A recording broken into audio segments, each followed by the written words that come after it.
Je pense qu'il est important de réaliser que l'Afrique du Sud est un pays assez vaste, qui représente une grande partie de l'Europe occidentale. Et parfois on a tendance à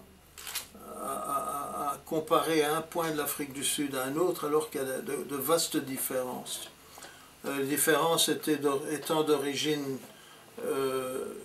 tribale, d'abord en Afrique, les tribus différentes, puis les différentes immigrations qui ont eu lieu ici, principalement d'Asie. On parle maintenant des Indes et de Malaisie. Au Cap, vous avez une forte influence malaise, des Malais qui ont été importés il y a deux siècles et demi à peu près. Au KwaZulu-Natal, c'est les Indiens qui avaient été importés pour cultiver la canne à sucre.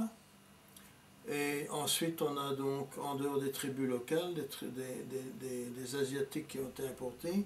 Les Occidentaux, nous avons eu les gens d'origine des Pays-Bas, donc qui étaient les calvinistes, et des gens d'origine française, francophones, qui étaient donc les Huguenots, et les Anglais, bien sûr, ce qui fait un gros amalgame. Oui, en principe, il y a 19 tribus en Afrique du Sud, différentes, des races différentes.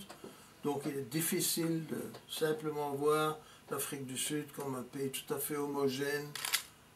Il faut pouvoir comprendre les différences régionales.